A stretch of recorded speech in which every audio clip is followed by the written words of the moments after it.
This video is the last part of the ultrasound unit that we were not able to get to in class, and so I'm just kind of going to go through the rest of the PowerPoint with you guys, so that way if you have any questions about the end, you can refer back to this video.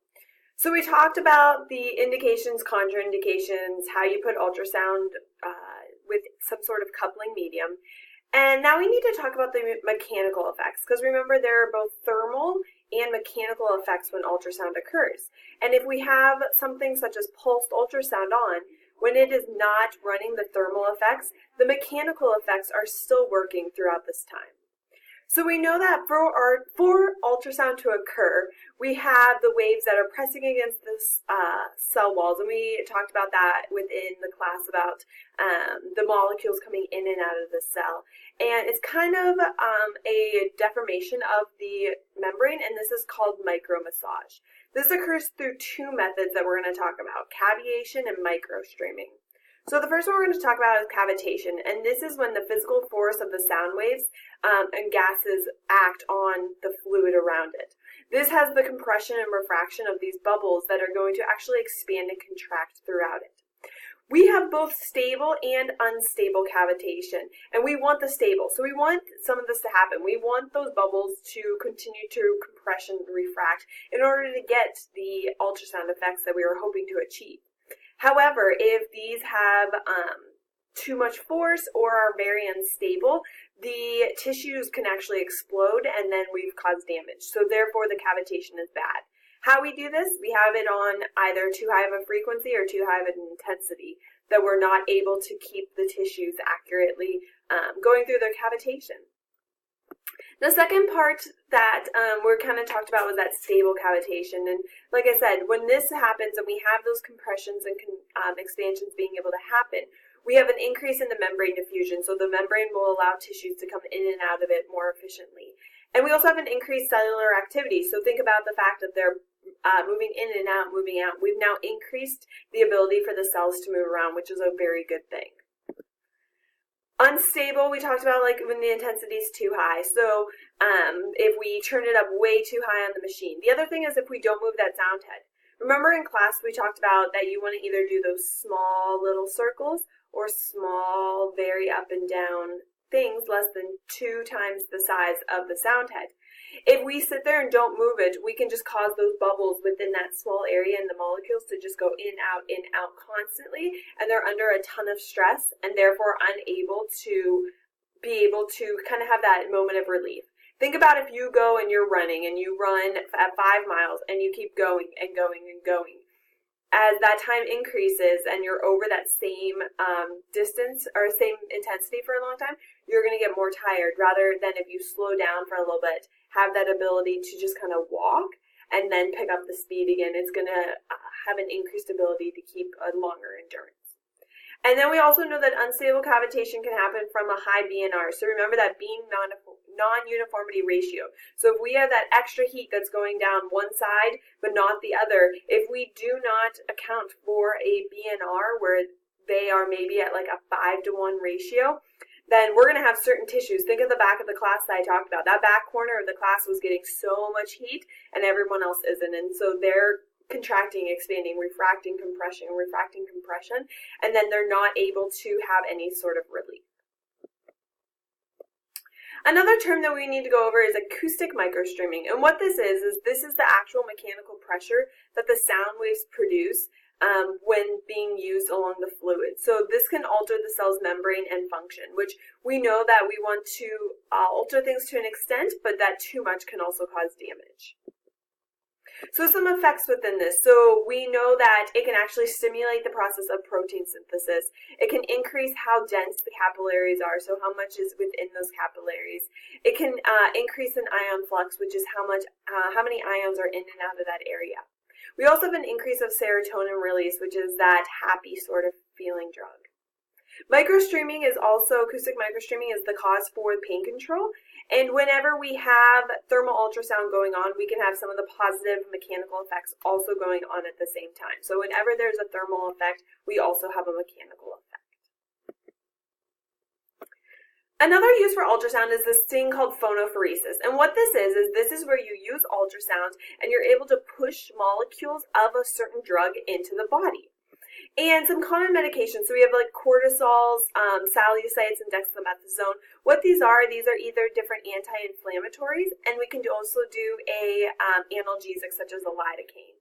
So what does this mean? So instead of your patient maybe taking some sort of oral anti-inflammatory, we're able to actually put the medicine into the gel or the coupling medium that we're using, and the body is able to absorb the medication from the ultrasound. So we know that this can work in a couple different ways too. Another sort of way is that there is a electrode. So you can see on the patient, I'm going to move my mouse over it right here. They're going to have this electrode, and that's going to actually have the medication in it also, where it's able to then disperse into the body. Not that phonophoresis is never used. I've probably only used it a handful of times. When we talk about e-stim, we're going to talk about iontophoresis, and this is an even better way to push medications from a modality into the body.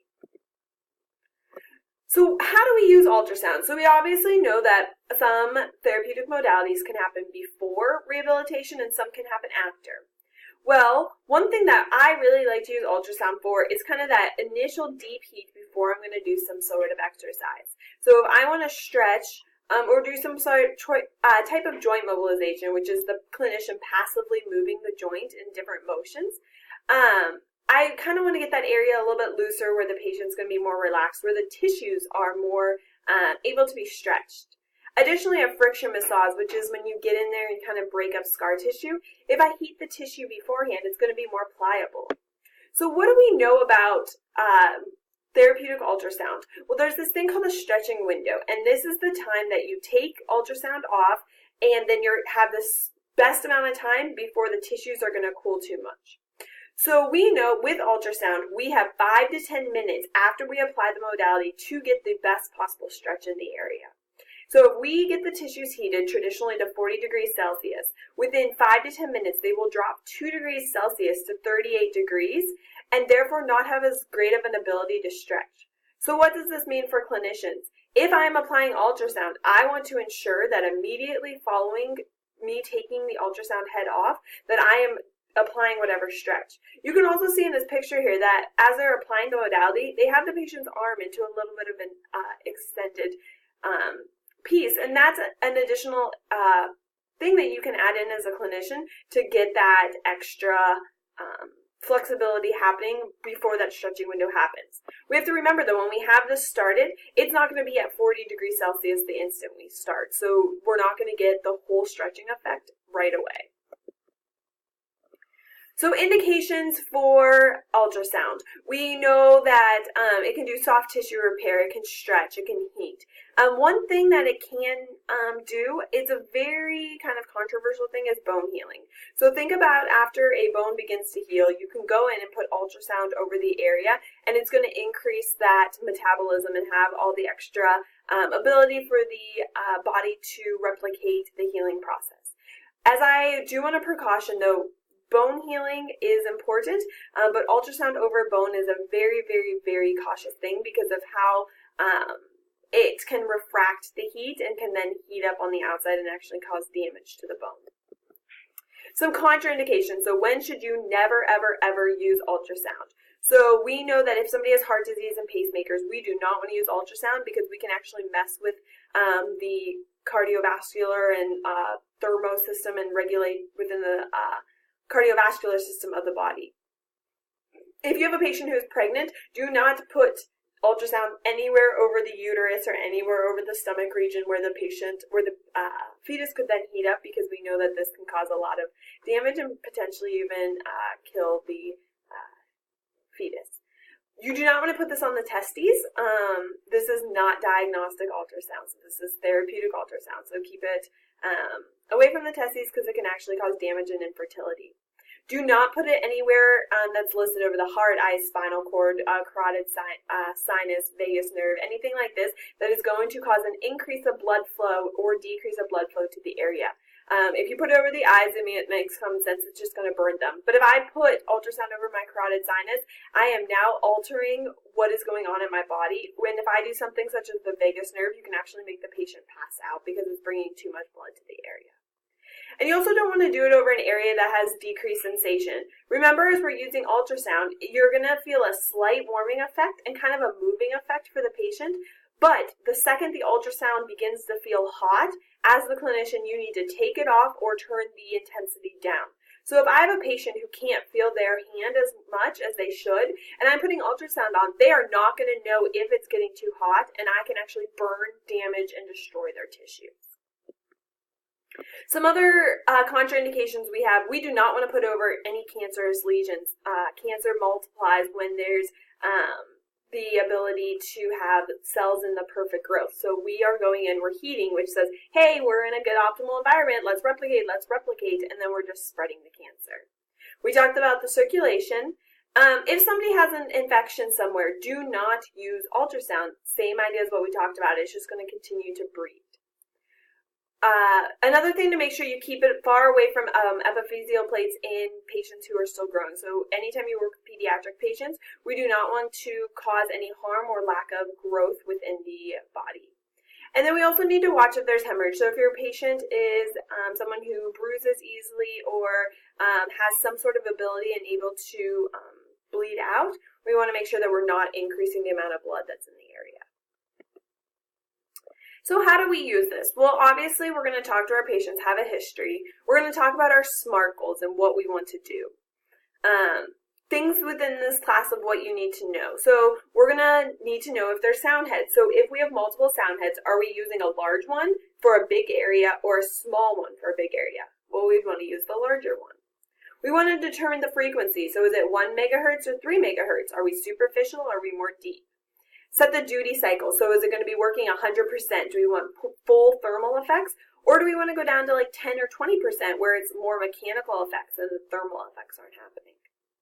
We're going to apply the couplant, so the gel or the pad. We're going to set the time based on that formula. And then we're going to immediately make contact with the body before we start it, because if we don't, we're going to damage the crystal. The rest of the information on this is going to be something that you guys will add to as you move along within your other modalities classes. And that is all that we had for ultrasound. So if you have any questions, please don't hesitate to ask.